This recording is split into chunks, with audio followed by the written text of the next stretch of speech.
Hey guys, what's up? It's your boy B Manny, and today I want to bring you more Labyrinth of Legends coverage, and we're going after Hulkbuster. I've already gotten him down a pretty good chunk at this point, and this fight is actually, it was a welcome relief because he came after Juggernaut in the path I took, and man, after Juggernaut, you're just ready for anything different. So the only thing here with Hulkbuster is you cannot hit him while he's blocking, or else you see that little symbol that pops up. If you hit him, it increases exponentially the damage that you take from hitting him while he's blocking. So the first time you hit him, it's like 100. The second time you hit him while he's blocking, it's 200. The third time is 400. I never actually went above 400. It was surprisingly easy to bait out his specials and to sort of just work around his mechanics. So as you'll see here, I mean, it's Hulkbuster. It's nothing special. You can parry. And he has no he has no BS mechanics to him for the most part. So like I said, this is a welcome relief. Plus he only has like 2.1 mil health, so that made it go much faster. And baiting out his specials, you will rarely run out of parries, I think, by the time you can do the amount of damage that you need to do. There was one fight, I don't remember if it's in this one or not, where I did have to do some like backdraft intercepts because I couldn't hit him while he's blocking to kind of employ that technique. But otherwise, it's, like I said, pretty straightforward. Rinse and repeat, you get close to him, do that blocking technique I've talked about in my other videos, and get him to throw that heavy. That was kind of my mistake. Stuff happens. But 684,000, this should be like one good shot, maybe two shots if I don't play that well.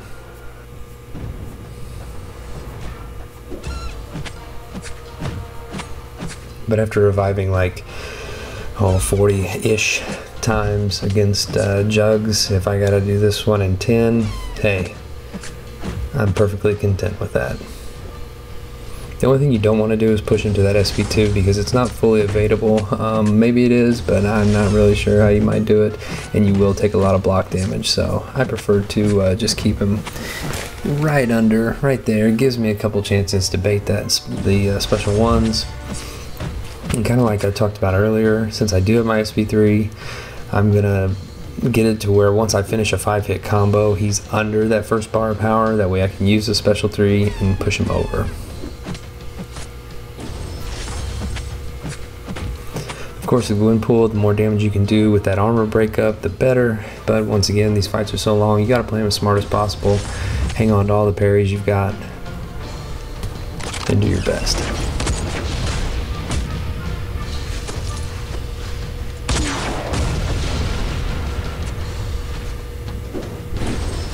The only thing I did notice about Hulkbuster was towards the end of his life, which I guess is his signature ability. I've never had him awakened. I've got him, but I've never had him awakened. I think I've still got him. I might have sold him the other day. Anyway, I've never had him awakened. I think one of his signature abilities is like once he gets low on health or something, and there's not like an armor up buff that procs or anything, but he takes like little damage. So the bleed was really helping to just sort of make this fight go a lot faster. So yeah, this would be like revive number 5. I want to try Star-Lord, mix it up a little bit. It was kind of nice having some variety in my team, even though he is only a 4-star Star-Lord. He is super effective, but it was, like I said, nice having variety. When I had Wolverine on my team, I had a couple runs at Maestro where he did over 300,000 damage, just because you don't get any of the VS procs that you do with Tech Champs, and Wolverine can actually bleed him too. And he stayed healed a lot of the time, so it kept Maestro's attack down significantly too.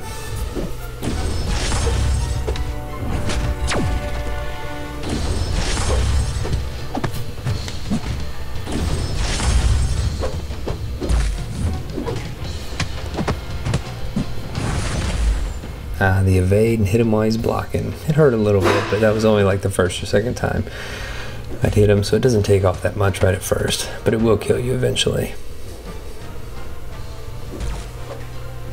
And if you're in a pinch and you haven't hit into his block, you can go ahead, you know, dash in maybe once, tap him real quick, get back out, get him moving, maybe try to get an intercept.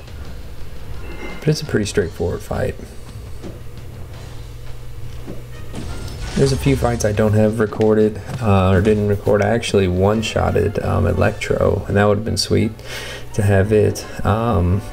Groot was like super straightforward. I just used Star-Lord the whole time. I think maybe like 4 revives or something, because he's a lower health boss that's in the middle of the map too, so that was nice.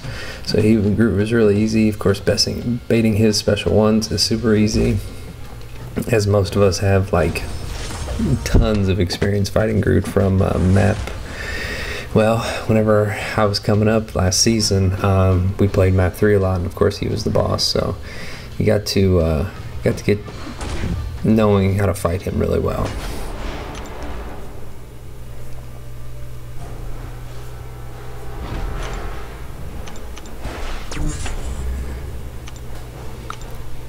Most of these fights haven't gone great. Like I said, he just felt like such a welcome relief after what I was going through, being able to actually like attack in and punish specials and stuff like that. So maybe it seemed shorter in my mind, but maybe it wasn't.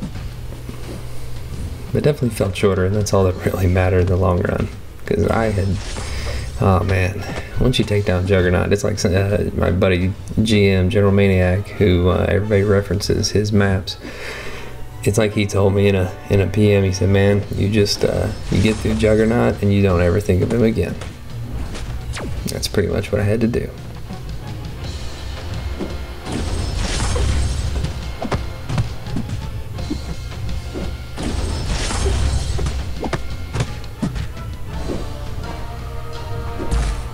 Got a nice little rhythm going here.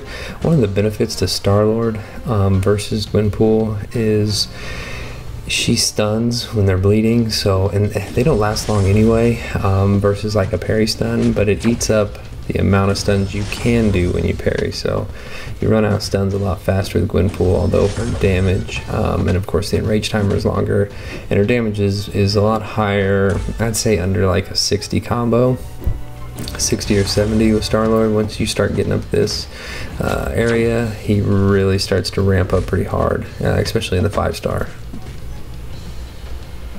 But Gwenpool is definitely a viable option for all the fights that I did. And I lucked out too getting her, because obviously she only needs, I think it's 5 or 6% attack synergy to get the extra enrage timer. So all I had to do is bring in Cyclops and Magneto, or you could do like Yellow Jacket and Ant-Man, and then I could bring 3 other champs with me. So there was some I brought Star-Lord for pretty much every run, and then some runs, let's see, I brought Hulk to deal, my 4-star Hulk to deal with Abomination when I did that lane, and then I brought my 5-star rank 3 Ultron to deal with Guillotine when I did that path.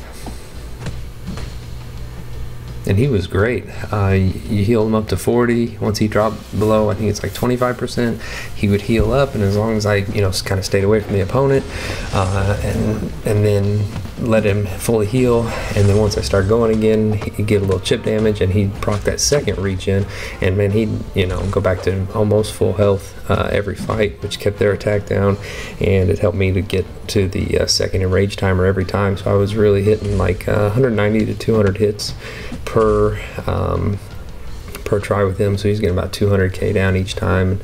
And it's just one of them things, you know, there's not too many good bleed immune champs that you can even rank for, or that are even available to rank for, and even if you had them, I'm not sure you'd want to take them up anyway.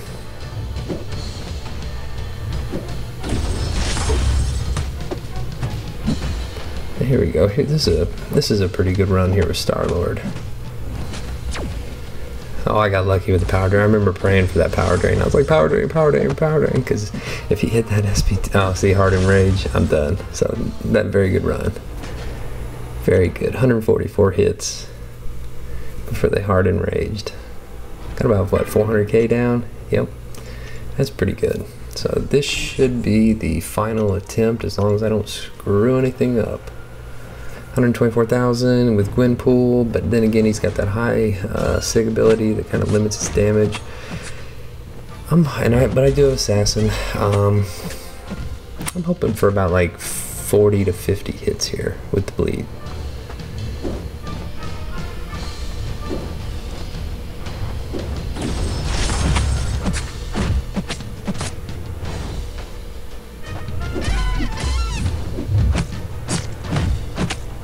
Now blocking until they throw a heavy is about the only other method for sort of getting it in, but it wears on you, so you really can't do it that much. And healing up every fight is pretty expensive unless you've really, you know, Brian Grant style hoarded and farmed Drum Legends Winter Soldier or something.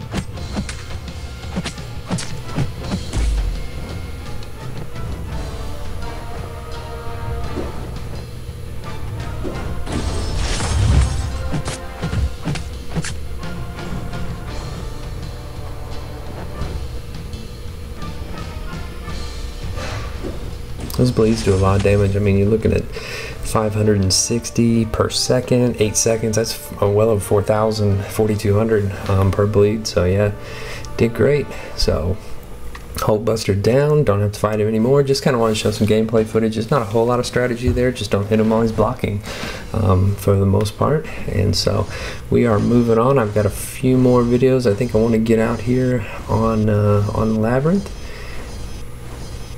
And then until next time, fellas, we will see you on the battlefield. Take care.